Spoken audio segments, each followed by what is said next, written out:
She watched through a slit in the backyard fence and saw her mother squatting, whispering, collecting. In the bustling town of Ogboko, nestled in the heart of southeastern Nigeria, stood a small, unassuming building with a faded sign that read simply, Mama F's Place. The walls were old, the zinc roof rusted at the corners, but every day, crowds lined up as early as dawn for her famed banga soup, jollof rice, and ofunsola. They came from far and near, drivers, bankers, students, even chiefs. Mama F, a stout, lively woman in her late 40s, had become a local legend. Her food, many swore, had healing powers. A man once claimed his blood pressure returned to normal after 3 bowls of her ugu soup.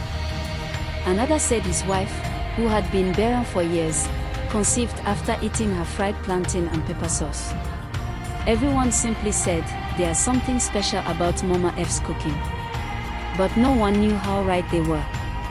Behind the laughter and clanking pots, behind the steaming bowls and spicy aromas, Mama F harbored a secret only known to her and the walls of her small kitchen.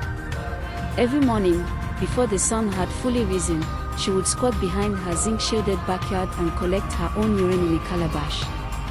That golden liquid, she believed, was her power, a secret passed down from her late grandmother, a powerful herbalist.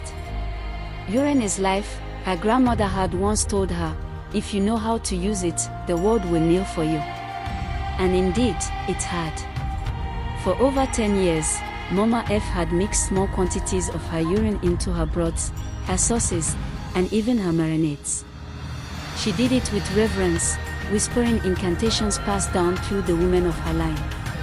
And the people kept coming, craving her food, speaking her name with respect and hunger. But all secrets, no matter how buried, find air one day. Mama F had a daughter, Edeora, a bright, curious 17-year-old who dreamed of becoming a nurse. Unlike her mother, she never cared much for cooking. But one rainy morning, while skipping her chores, Edeora decided to find out why her mother never allowed anyone into the kitchen before sunrise. She watched through a slit in the backyard fence and saw her mother squatting, whispering, collecting. Edeora froze. Her breath caught in her throat. She watched as the calabash was carried straight into the kitchen and set beside a bubbling pot of soup. She didn't sleep that night. At first, she tried to pretend she hadn't seen it. But the image haunted her.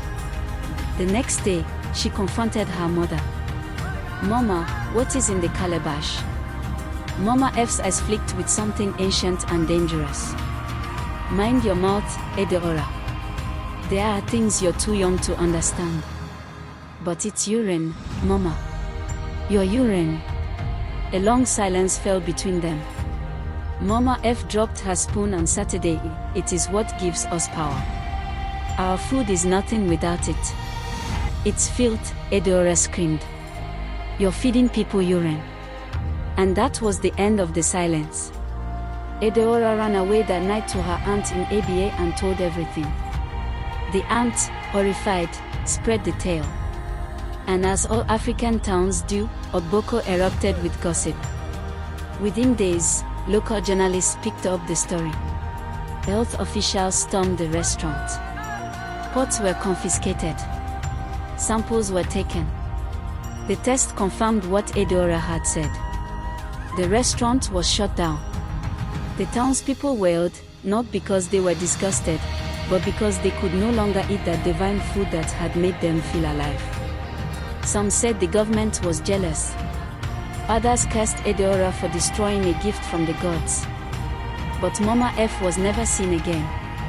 Some say she fled to a river shrine to regain her power. Others believe she was consumed by shame and took her own life. Only Edeora knew the truth, but she never spoke of it again. Years later, a new restaurant opened on the same street, run by a cheerful woman from Enugu. But no matter how much she tried, her food never tasted quite right. People still whispered of the old days, of that restaurant, of Mama F, and of the taste they would never find again.